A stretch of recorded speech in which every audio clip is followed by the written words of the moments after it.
যা ঘটছে আর ব্যাখ্যা করি কেন ঘটছে। সংবাদে বাস্তবতা, বিশ্লেষণে গভীরতা। মাসান টিভি, সাংবাদিকতার নতুন দিগন্ত সূচনায় মাসান টিভি, একটি স্বাধীন ও নিরপেক্ষ গণমাধ্যম। সাহা ফিলিং স্টেশনে জ্বালানি বিতরণে ব্যাপক অনিয়মের অভিযোগ, জরুরি প্রশাসনিক হস্তক্ষেপ দাবি। মাসান টিভির বিস্তারিত রিপোর্ট। কুড়িগ্রামের ভুরুঙ্গামারী উপজেলায় অবস্থিত সাহা ফিলিং স্টেশনে পেট্রোল ও ডিজেল বিতরণে ব্যাপক অনিয়মের অভিযোগ উঠেছে। গ্রাহকদের দাবি, নির্ধারিত নিয়মনীতি উপেক্ষা করে ট্যাগ অফিসার ছাড়াই জ্বালানি বিক্রি করা হচ্ছে এবং পরিমাপেও কম দেওয়া হচ্ছে। ভুক্তভোগীদের অভিযোগ অনুযায়ী সরকারি নির্দেশনা অনুসরণ না করেই পাম্পে জ্বালানি বিতরণ চলছে। অনেক ক্ষেত্রে নির্দিষ্ট টাকার বিপরীতে নির্ধারিত পরিমাণের চেয়ে কম জ্বালানি দেওয়া হচ্ছে বলে অভিযোগ পাওয়া গেছে। পাশাপাশি একটি প্রভাবশালী সিন্ডিকেটের মাধ্যমে ফুয়েল কার্ড ছাড়াই ড্রামে করে জ্বালানি বিক্রির ঘটনাও ঘটছে, যা সম্পূর্ণভাবে নিয়ম বহির্ভূত। স্থানীয় গ্রাহক হাসিম উদ্দিন, সাব্বির হোসেন, আজিজ মিয়া, আজিজার রহমান, বাবলা সরকার অভিযোগ করে জানান, বারবার অভিযোগ করেও কোনো প্রতিকার মিলছে না। ওজনে কম দেওয়া হচ্ছে এবং নিয়ম না মেনেই ড্রামে তেল বিক্রি করা হচ্ছে। হাসিম উদ্দিন আরও বলেন, আমি 400 টাকার পেট্রোল নিয়ে ওজন করে দেখি সেখানে প্রায় 67 টাকার পেট্রোল কম দেওয়া হয়েছে।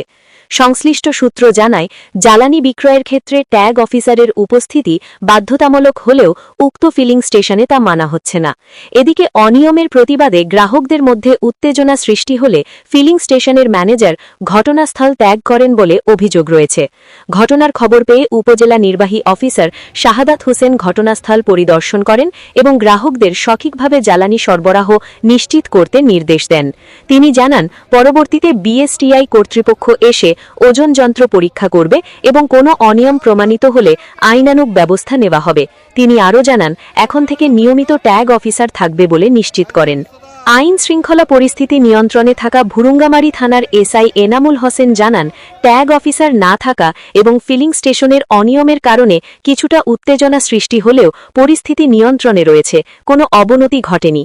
এদিকে ভুরুঙ্গামারী পল্লী বিদ্যুৎ সমিতির এজিএম শামসুল আলম অভিযোগ করে জানান, সরকারি জরুরি সেবায় নিয়োজিত প্রতিষ্ঠান যেমন বিদ্যুৎ, হাসপাতাল, পুলিশ ও গণমাধ্যম কর্মীদের পর্যাপ্ত জ্বালানি না দিয়ে অনিয়ম করে বিক্রি করায় জরুরি সেবা ব্যাহত হচ্ছে।